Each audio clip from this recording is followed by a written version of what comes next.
Guys, welcome back to my channel. അപ്പോൾ നമ്മുടെ ഇന്നത്തെ വീഡിയോ എന്ന് പറയുന്നത് നമ്മുടെ LP UP സീരീസിൽ വരുന്ന ജീവശാസ്ത്രത്തിൽ നിന്നും തുടങ്ങുവാണ്. നമ്മൾ ഫസ്റ്റ് ടോപ്പിക്കാണ്. അപ്പോൾ നിങ്ങൾ ഈ ചാനലിലേക്ക് പുതിയതായിട്ടാണെന്നുണ്ടെങ്കിൽ ഈ ചാനൽ സബ്സ്ക്രൈബ് ചെയ്തേക്കുക. ഒപ്പം തന്നെ തൊട്ടടുത്തുള്ള ബെൽ ബട്ടൺ കൂടി എനേബിൾ ചെയ്തേക്കുക. അതേപോലെ നിങ്ങൾക്ക് ഈ വീഡിയോസൊക്കെ യൂസ്ഫുള്ളായി തോന്നുന്നുണ്ടെന്നുണ്ടെങ്കിൽ ഈ ചാനൽ കൂടി സബ്സ്ക്രൈബ് ചെയ്യുക. അതേപോലെ നിങ്ങളുടെ ഫ്രണ്ട്സിനും കൂടി ഷെയർ ചെയ്ത് കൊടുക്കുക. അപ്പോൾ നമുക്ക് ടോപ്പിക്കിലേക്ക് കിടക്കാം. അപ്പോൾ ഇന്ന് നമ്മൾ നോക്കാൻ പോകുന്നത് ജീവശാസ്ത്രമാണ്. അതിൻ്റെ ഫസ്റ്റ് ടോപ്പിക്കാണ് കോശങ്ങളുടെ ഘടന.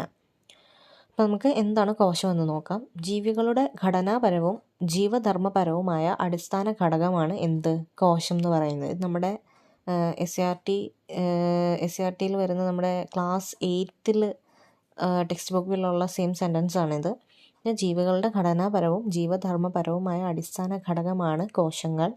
കോശത്തെക്കുറിച്ചുള്ള പഠനത്തിന് നമ്മൾ സെൽ ബയോളജി അഥവാ കോശവിജ്ഞാനീയം, ഈ ഒരു ടേം നമുക്ക് അത്ര ഫെമിലിയർ ആയിരിക്കുകയല്ല ഇപ്പോൾ ഇംഗ്ലീഷ് മീഡിയമൊക്കെ പഠിച്ചവർക്ക്. അപ്പോൾ അതൊന്ന് ഓർത്തിരിക്കുക. കോശവിജ്ഞാനീയം എന്നാൽ സെൽ ബയോളജി അഥവാ കോശത്തെക്കുറിച്ചുള്ള പഠനം.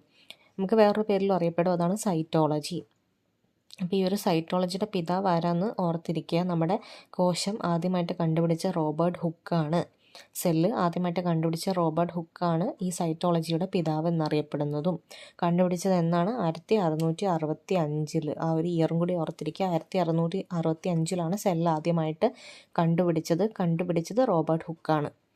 ഇനി ഈ സെല്ലെന്ന് പറയുന്നത് ചെറിയ മുറി എന്നാണ്. അതിൻ്റെ ലാറ്റിൻ വേർഡ് എന്ന് പറയുന്നത് സെല്ല എന്നാണ്. അതിൻ്റെ മീനിങ് ചെറിയ മുറി എന്നാണ്. അപ്പം സെല്ലെന്ന് പറഞ്ഞിട്ടുള്ള ആ ഒരു പദം ലാറ്റിൻ വേർഡായ സെല്ല എന്ന പദത്തിൽ നിന്നുമാണ് വന്നിട്ടുള്ളത്.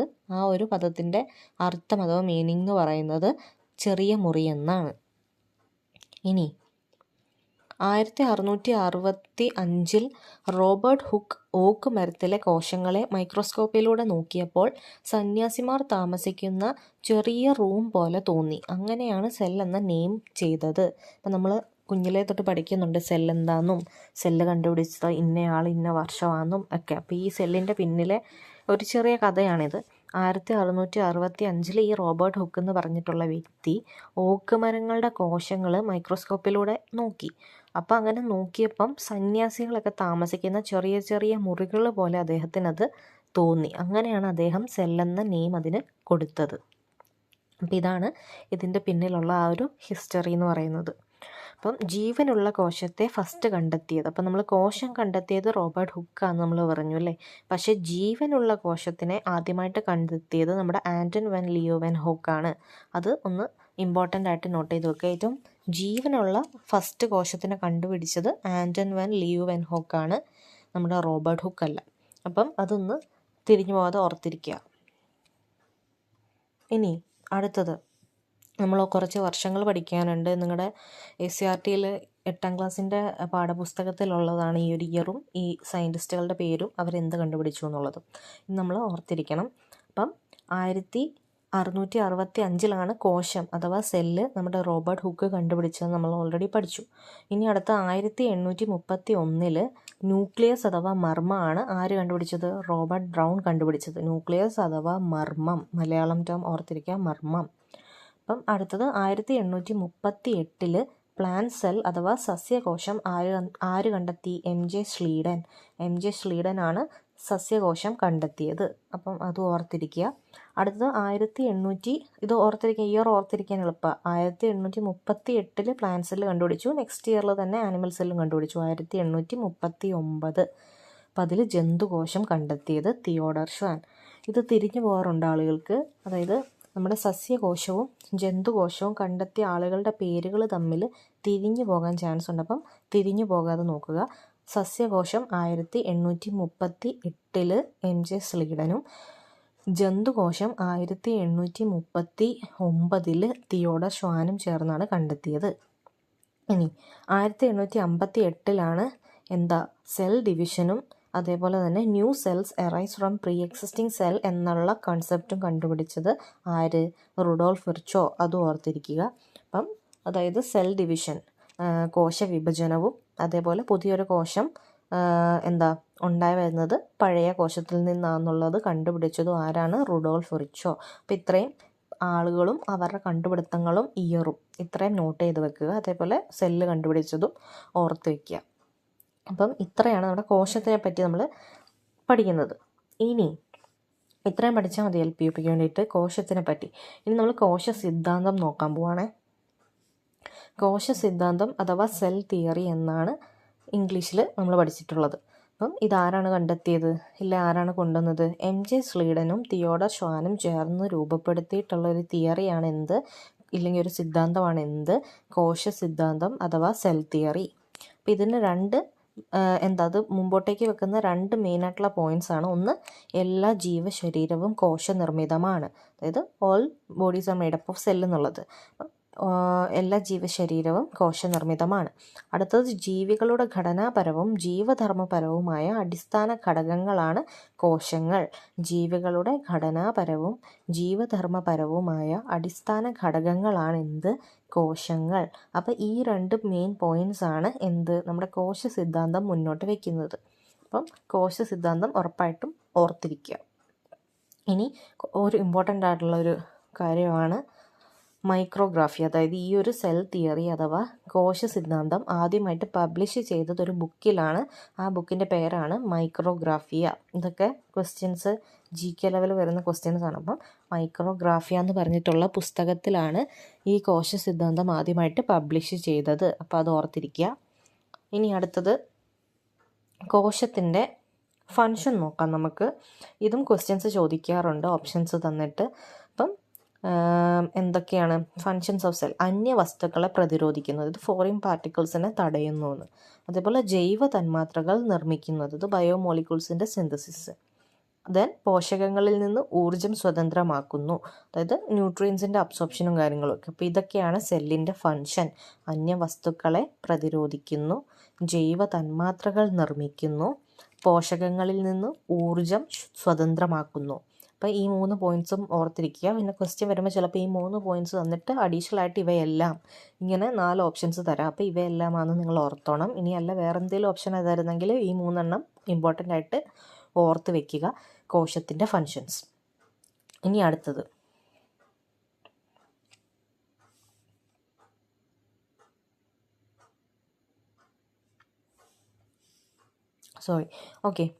അപ്പോൾ ഇനി അടുത്തത് ജീവദ്രവ്യം. നമ്മൾ കോശം പഠിച്ചു, പിന്നെ കുറച്ച് കണ്ടെത്തലുകൾ ശാസ്ത്രജ്ഞന്മാരെ പറ്റി പഠിച്ചു.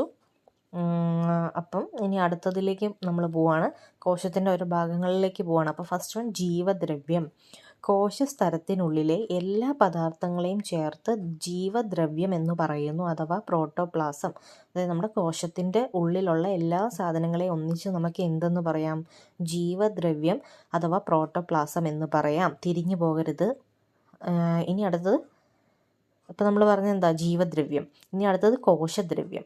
കോശദ്രവ്യം എന്ന് പറയുന്നത് ഈ ജീവദ്രവ്യത്തിൽ മർമ്മം ഒഴികെയുള്ള ഭാഗമാണ് എന്ത്? കോശദ്രവ്യം അഥവാ സൈറ്റോപ്ലാസം. മർമ്മം അതിൻ്റെ അകത്ത് ഉൾപ്പെടത്തില്ല. മർമ്മം ഒഴികെയുള്ളത്, അതായത് ന്യൂക്ലിയസ് മാറ്റി നിർത്തി ബാക്കി വരുന്ന ഭാഗമാണ് എന്ത്?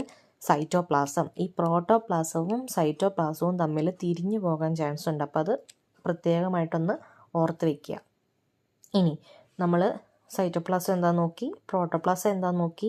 ഇനി ഓരോ ഓർഗനൽസിലേക്ക് പോവാണ്.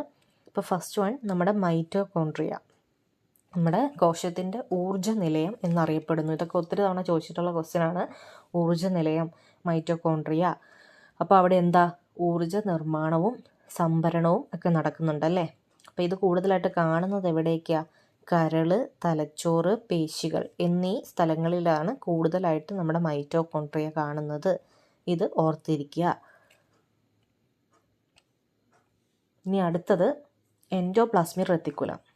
അപ്പം എൻഡോപ്ലാസ്മിക് റെത്തിക്കുലം എന്ന് പറഞ്ഞാൽ എന്താ? നമ്മുടെ കോശത്തിലെ സഞ്ചാരപാത എന്നാണ് അറിയപ്പെടുന്നത്. പദാർത്ഥ സംവഹനത്തിനൊക്കെ സഹായിക്കുന്നുണ്ട്. പിന്നെ വേറൊരു പേരൂടെ ഉണ്ട്, കോശാസ്ഥികൂടം. അതായത് നമ്മുടെ സെല്ലിന് ആ ഒരു ഷേപ്പും സ്ട്രക്ചറും ഒക്കെ കൊടുക്കാൻ സഹായിക്കുന്ന കൊണ്ട് തന്നെ ഇതിനെ കോശാസ്ഥികൂടം എന്നും അറിയപ്പെടുന്നുണ്ട്. അപ്പം എൻഡോപ്ലാസ്മിക് റെത്തിക്കുലം, കോശത്തിൻ്റെ സഞ്ചാരപാത, കോശാസ്ഥികൂടം, ഇതൊക്കെ ക്വസ്റ്റ്യൻസ് വരാൻ ചാൻസ് ഉണ്ട്. ഇനി അടുത്തത് റൈബോസോം. റൈബോസോം എന്ന് പറയുമ്പോൾ എന്താ? മാംസ്യ നിർമ്മാണ കേന്ദ്രം, അതായത് പ്രോട്ടീൻ സിന്തസൈസ് ചെയ്യുന്ന സ്ഥലമാണ് എന്ത്? റൈബോസോം എന്ന് പറയുന്നത്. അപ്പോൾ ഇതെവിടെയായിരിക്കും? നമ്മുടെ എൻഡോപ്ലാസ്മിക് റെത്തിക്കുലത്തിനോട് അടുത്തായിട്ടോ ഇല്ലെങ്കിൽ നമ്മുടെ സെല്ലിൻ്റെ അകത്ത് ഫ്രീ ഫോമിലൊക്കെ ആയിരിക്കും എന്ത് കാണുന്നത്? ഇവിടെ റൈബോസോം കാണുന്നത്. ഇനി അടുത്തയാളാണ് ആര്? വാക്യൂൾ അഥവാ ഫേനം. വാക്യൂൾ അഥവാ ഫേനം. അപ്പോൾ ഈ വാക്യൂളിനെ സറൗണ്ട് ചെയ്തുകൊണ്ട് ഒരു സ്ഥലമുണ്ട് അതിന്. അപ്പോൾ അല്ലെങ്കിൽ ഒരു കവറിങ് ഉണ്ട്. അതിനെയാണ് നമ്മൾ എന്തെന്ന് പറയുന്നത്? ടോണോപ്ലാസ്റ്റ് എന്ന് പറയുന്നത്. ഒരു സ്ഥലമുണ്ട് നമ്മുടെ കോശത്തിന് കോശസ്ഥലമുള്ള പോലെ വാക്യൂൾ അഥവാ ഫേനത്തിന് അതിന് ചുറ്റുമുള്ള ഒരു സ്ഥലമുണ്ട്. അതിനെ നമ്മൾ ടോണോപ്ലാസ്റ്റ് എന്ന് പറയുന്നു. അതൊക്കെ ക്വസ്റ്റ്യൻ വരാൻ ചാൻസ് ഉള്ളത്. എന്താ ടോണോപ്ലാസ്റ്റ് എന്നുള്ളതൊക്കെ ചോദിച്ചു കഴിഞ്ഞാൽ ഓർത്തിരുന്നോണം. ഇനി ഇതിൻ്റെ ധർമ്മം എന്താ? ജലം, ലവണങ്ങൾ, വിസർജ്യ വസ്തുക്കൾ എന്നിവയൊക്കെ സംഭരിക്കുക അല്ലെങ്കിൽ സ്റ്റോർ ചെയ്യുക എന്നുള്ളതാണ് വാക്യൂൾ അഥവാ ഫേനത്തിൻ്റെ ഫങ്ഷൻ. ഇനി അടുത്തതാണ് നമ്മുടെ ഗോൾജി കോംപ്ലക്സ് അഥവാ ഗോൾജി ബോഡീസ്. അപ്പം ഇതെന്ന് പറയുന്നത് രാസാഗ്നികൾ, ഹോർമോണുകൾ തുടങ്ങിയവയെ സ്തരസഞ്ചികളിൽ സൂക്ഷിക്കുന്നത്. ചെറിയ ചെറിയ വെസിക്കിൾസിൻ്റെ അകത്ത് നമ്മുടെ എൻസൈംസിനെയും ഹോർമോൺസിനെയും എല്ലാം സൂക്ഷിച്ച് വെക്കുന്ന ആ ഒരു ധർമ്മമാണ് ആർക്കുള്ളത്? ഗോൾജി കോംപ്ലക്സ് അഥവാ ഗോൾജി ബോഡീസിനുള്ളത്. ഇതെവിടെയാണ് കൂടുതലായി കാണുന്നത്? ഗ്രന്ഥി കോശങ്ങളിലായിരിക്കും ഈ പറഞ്ഞ ഗോൾജി കോംപ്ലക്സ് കൂടുതലായി കാണപ്പെടുന്നത്. അപ്പം അതും ഓർത്തിരിക്കുക. ഇനി അടുത്തത് നമ്മുടെ പ്രധാനപ്പെട്ട ഭാഗമാണല്ലേ, മർമ്മം അഥവാ ന്യൂക്ലിയസ്.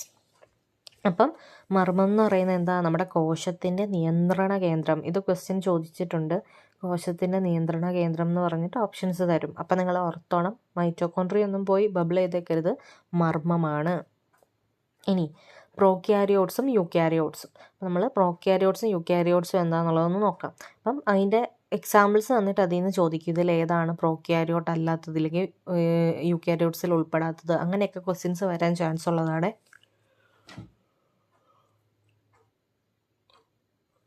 അപ്പോൾ ആദ്യം നമ്മൾ പ്രോക്യാരിയോട്സ് ആണ് നോക്കുന്നത്. അപ്പോൾ പ്രോക്യാരിയോട്സ് എന്ന് പറയുമ്പോൾ എന്താ? ഒരു ഡിഫൈൻഡ് ആയിട്ടുള്ള ന്യൂക്ലിയസ് അഥവാ മർമ്മമൊന്നും ഇല്ലാത്തത്. അപ്പോൾ ഇവിടെ മർമ്മം, നോ ന്യൂക്ലിയസ്, മർമ്മം ഇല്ലാത്തവരാണ് ആര്? പ്രോക്യാരിയോട്സ് എന്ന് പറയുന്നത്. അപ്പോൾ അതിൻ്റെ അകത്ത് ആരൊക്കെ ഉൾപ്പെടും? Bacteria, cyanobacteria, mycoplasma. ഇത്രയാണ് നിങ്ങളുടെ ടെക്സ്റ്റിൽ എടുത്ത് തന്നിട്ടുള്ളത്. അപ്പോൾ അത് പഠിച്ചാൽ മതി. അപ്പോൾ ബാക്ടീരിയ, സയനോബാക്ടീരിയ, മൈക്കോപ്ലാസ്മ ഇവയെല്ലാം ഇതിലുൾപ്പെടും, പ്രോക്യാരിയോട്ടിൽ ഉൾപ്പെടും. അവർക്ക് ന്യൂക്ലിയസ് ഇല്ല. ഇനി അടുത്തതാണ് യൂക്യാരിയോട്സ്.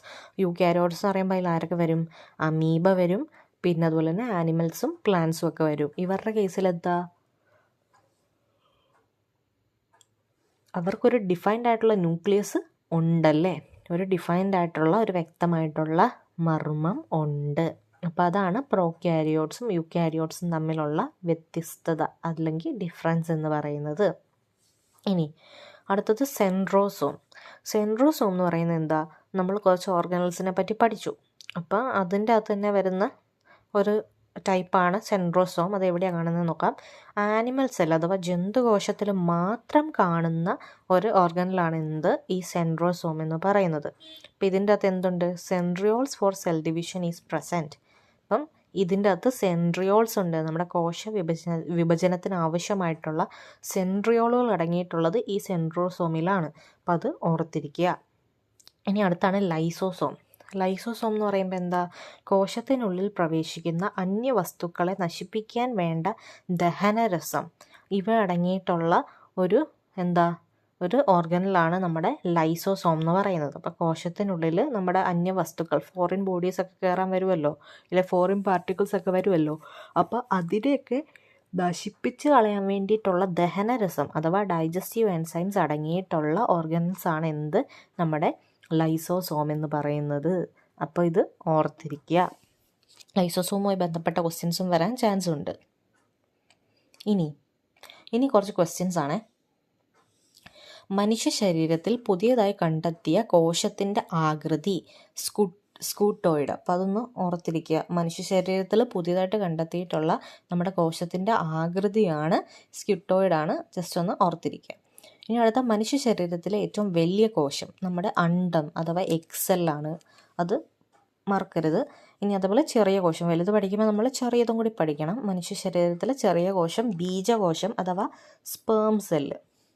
ഇനി ഏറ്റവും നീളമേറിയ കോശം, ഇതൊക്കെ നമ്മൾ ഓൾറെഡി കുഞ്ഞു ക്ലാസ്സിലൊക്കെ പഠിച്ചിട്ടുള്ളത്. നീളമേറിയത് നമ്മുടെ നാഡീകോശം, അതായത് നെർവ് സെല്ല്, നമ്മുടെ ന്യൂറോണില്ലേ. ഇനി അടുത്തത് ഏറ്റവും കൂടുതൽ ആയുസ്സുള്ള കോശവും എന്താ? നാഡീകോശമാണ്, അതായത് ന്യൂറോൺ, നെർവ് സെല്ല്.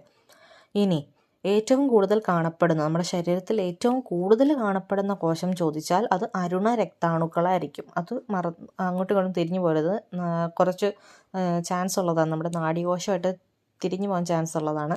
അപ്പം ഏറ്റവും കൂടുതൽ കാണപ്പെടുന്ന കോശം അരുണ രക്താണുക്കളാണ്. അതേപോലെ ഏറ്റവും കൂടുതൽ ആയുസ്സുള്ള രക്തകോശവും ഈ അരുണ രക്താണുക്കളായിരിക്കും. അതായത് RBC 120 days ആണത്, അതിൻ്റെ ലൈഫ് സ്പാൻ എന്ന് പറയുന്നത് 120 days. ഇനി കോശമസ്തിഷ്കം എന്നറിയപ്പെടുന്നത് എന്താണ്? നമ്മുടെ ന്യൂക്ലിയസ് ആണ്, അഥവാ മർമ്മം, കോശമസ്തിഷ്കം. ഇനി പവർ ഹൗസ് നമുക്കറിയാലോ, മൈറ്റോകോൺട്രിയ നമ്മൾ പഠിച്ചിട്ടുണ്ട്. അതേപോലെ ഒരു കോശത്തിൻ്റെ കെമിക്കൽ ഫാക്ടറി എന്നറിയപ്പെടുന്നത് ചിലപ്പോൾ നമ്മൾ ലൈസോസോമിൽ കൊണ്ട് ബബിൾ ചെയ്യും, കാരണം അങ്ങനെ നമ്മൾ കണക്ട് ചെയ്യും. പക്ഷേ ലൈസോസോം അല്ല, കെമിക്കൽ ഫാക്ടറി എന്ന് പറയുന്നത് നമ്മുടെ മൈറ്റോകോൺട്രിയ ആണ് കേട്ടോ, അത് മറന്നു പോരുത്, ഓർത്തിരിക്കുക. ഇനി നമ്മുടെ കോശാസ്ഥികൂടം ഏതാണ്? നമ്മൾ ഓൾറെഡി പഠിച്ചു അല്ലേ, എൻഡോപ്ലാസ്മിക് റെറ്റിക്കുലമാണ് എന്ത്? നമ്മുടെ കോശാസ്ഥികൂടം. ഇനി ആത്മഹത്യാ സഞ്ചികൾ, അതായത് സൂയിസൈഡൽ ബാഗ്സ്, അതേപോലെ ഡൈജസ്റ്റീവ് ബാഗ്, ഡെമോളിഷൻ സ്ക്വാഡ് എന്നൊക്കെ അറിയപ്പെടുന്ന ഒരു ഓർഗനൽ ഉണ്ട്. അത് ഏതാണ്? നമ്മുടെ ലൈസോസോമാണ്. ആത്മഹത്യാ സഞ്ചികൾ അഥവാ suicidal bag, digestive bag, demolition squad. Demolition എന്ന് പറഞ്ഞാൽ എന്താ? നശിപ്പിക്കുക അല്ലേ. അപ്പോൾ നമ്മുടെ പുറത്തുനിന്നുള്ള അന്യവസ്തുക്കളെ നശിപ്പിക്കാൻ വേണ്ടിയിട്ട് ദഹനരസം അടങ്ങിയിട്ടുള്ള ആളുകളാണ് ആര്? ലൈസോസോം. അപ്പോൾ അങ്ങനെ കണക്ട് ചെയ്ത് ഓർത്തിരുന്നോണം. അപ്പോൾ ലൈസോസോമുമായി ബന്ധപ്പെട്ടത് ജസ്റ്റ് ഒന്ന് ഓർക്കുക. ഇനി കോശത്തിൻ്റെ എനർജി കറൻസി എന്താണെന്നുള്ളത് നമ്മുടെ ATP ആണ് അല്ലേ. ATP ആണ് കോശത്തിൻ്റെ എനർജി കറൻസി എന്നറിയപ്പെടുന്നത്. ഇനി അടുത്തത് കോശത്തിൻ്റെ ട്രാഫിക് പോലീസ് എന്നറിയപ്പെടുന്നത്, ഇത് ക്വസ്റ്റ്യൻസ് ഒക്കെ പലതവണ ചോദിച്ചിട്ടുള്ളതാണ്. ട്രാഫിക് പോലീസ് എന്നറിയപ്പെടുന്നത് നമ്മുടെ ഗോൾഗി കോംപ്ലക്സ് ആണ്. സഞ്ചാരപാത ആരാണ്? എൻഡോപ്ലാസ്മിക് റെറ്റിക്കുലം ആണ്. ട്രാഫിക് പോലീസ് എന്ന് പറയുന്നത് പക്ഷേ ഗോൾഗി കോംപ്ലക്സ് ആണ്, ഓർത്തിരിക്കുക. ഇനി കോശത്തിലെ പ്രവൃത്തി എടുക്കുന്ന കുതിരകൾ എന്നറിയപ്പെടുന്നത് ആരെയാണ്? അത് നമ്മുടെ പ്രോട്ടീൻ ആയിരിക്കും. ഇതൊക്കെ ഒന്ന് ഓർത്തിരിക്കുക കേട്ടോ. കോശത്തിലെ പ്രവൃത്തി എടുക്കുന്ന കുതിരകൾ എന്നറിയപ്പെടുന്നത് നമ്മുടെ പ്രോട്ടീൻസിനെയാണ്. അപ്പോൾ ഇത്രയാണ് നമ്മുടെ ബയോളജി അല്ലെങ്കിൽ ജീവശാസ്ത്രത്തിൽ നമ്മുടെ LP UPക്ക് വേണ്ടിയിട്ട് നമ്മൾ പഠിക്കേണ്ട ഫസ്റ്റ് ടോപ്പിക്കുമായി ബന്ധപ്പെട്ടിട്ടുള്ള ഏറ്റവും ഡീറ്റെയിൽഡ് ആയിട്ടുള്ള നോട്ട്സാണിത്. ഇപ്പോൾ കോശങ്ങളുടെ ഘടന എന്ന് പറയുമ്പോൾ നമ്മൾ ഇത്രയും കാര്യങ്ങൾ കവർ ചെയ്താൽ മതിയായിരിക്കും. ഇത്രയും കാര്യങ്ങൾ നിങ്ങൾ നല്ല പച്ചവെള്ളം പോലെ തന്നെ പഠിക്കുക. പിന്നെ എന്തെങ്കിലും ഡൗട്ട്സൊക്കെ ഉണ്ടെങ്കിൽ നിങ്ങൾക്ക് കമൻറ്റ് സെക്ഷനിൽ വന്നിട്ട് ജസ്റ്റ് ചോദിക്കാം. അതേപോലെ ഇതിൻ്റെ ബാക്കി ടോപ്പിക്സ് നമ്മൾ ഇനി വീഡിയോസൊക്കെ ഇടുന്നതായിരിക്കും. അപ്പോൾ നിങ്ങൾക്ക് ഈ ഒരു വീഡിയോ യൂസ്ഫുള്ളായി തോന്നിയിട്ടുണ്ടെങ്കിൽ ജസ്റ്റ് ഒന്ന് ലൈക്ക് ചെയ്യുക. അതേപോലെ നിങ്ങളുടെ ഫ്രണ്ട്സിനും ഒക്കെ കൂടി ഒന്ന് പഠിക്കുന്ന LP UPക്ക് വേണ്ടി പ്രിപ്പയർ ചെയ്യുന്നവർക്കും കൂടി ഒന്ന് ഷെയർ ചെയ്ത് കൊടുക്കുക. അതേപോലെ നിങ്ങൾ ഈ ചാനൽ സബ്സ്ക്രൈബ് ചെയ്യാതെയാണ് വീഡിയോ കാണുന്നതെങ്കിൽ പ്ലീസ് ചാനൽ ഒന്ന് സബ്സ്ക്രൈബും കൂടി ചെയ്തേക്കുക. പിന്നെ ഏതെങ്കിലും വേറെ എന്തെങ്കിലും വീഡിയോസൊക്കെ നിങ്ങൾക്ക് വേണമെന്നുണ്ടെങ്കിൽ അതും നിങ്ങൾക്ക് കമൻറ്റ് സെക്ഷനിൽ വന്നിട്ടൊന്ന് മെൻഷൻ ചെയ്യാം. അപ്പോൾ അടുത്ത ഒരു ടോപ്പിക് നമ്മളെല്ലാം ആ ഒരു സിലബസിൻ്റെ സെയിം സെയിം ടോപ്പിക്സ് ഒരേ പാറ്റേണിലൊന്നുമല്ല നമ്മൾ പോകുന്നത്. കുറച്ച് ഇമ്പോർട്ടൻ്റ് ആയിട്ടുള്ള ടോപ്പിക്സും അതേപോലെ നമുക്ക് കവർ ചെയ്യാൻ പറ്റുന്ന, ഇപ്പം എല്ലാം ഒന്നും നമുക്ക് പഠിക്കാൻ പറ്റിയില്ല എന്ന് വരാം, പക്ഷേ നമ്മൾ മാർക്ക് അനുസരിച്ച് കുറച്ച് കൂടുതൽ വെയിറ്റേജ് ഉള്ളതിന് ഇമ്പോർട്ടൻസ് കൊടുത്തിട്ടാണ് നമ്മൾ പോകുന്നത്. അപ്പോൾ ഓരോരോ വീഡിയോസ്, ഇപ്പോൾ ഇന്ന് ബയോളജി ഇട്ടാൽ നാളെ ഞാൻ ചിലപ്പോൾ ഹിസ്റ്ററി ആയിരിക്കും ഇടുക, അങ്ങനെയാണ് നമ്മൾ പോകുന്നത്. അല്ലാതെ ഒരു സബ്ജക്റ്റ് മാത്രം കംപ്ലീറ്റ് പഠിച്ച് അങ്ങനെയല്ല പോകുന്നത്. അത് നമുക്ക് തെറ്റായിട്ടുള്ളൊരു ട്രാക്കായിരിക്കും അത്. അതുകൊണ്ട് നമ്മൾ പല സബ്ജക്ട്സാണ് നോക്കുന്നത്. അപ്പോൾ അതൊന്ന് എല്ലാവരും മൈൻഡിൽ വെക്കുക. അപ്പോൾ അടുത്ത വീഡിയോസ് ഞാൻ ഇനി മുമ്പോട്ട് ഇടുന്നതായിരിക്കും. ഇപ്പോൾ ചാനലൊന്ന് സബ്സ്ക്രൈബ് ചെയ്ത് വെച്ചേക്കുക. അപ്പോൾ അടുത്ത വീഡിയോയിൽ കാണുന്നതായിരിക്കും. എല്ലാവർക്കും ബൈ.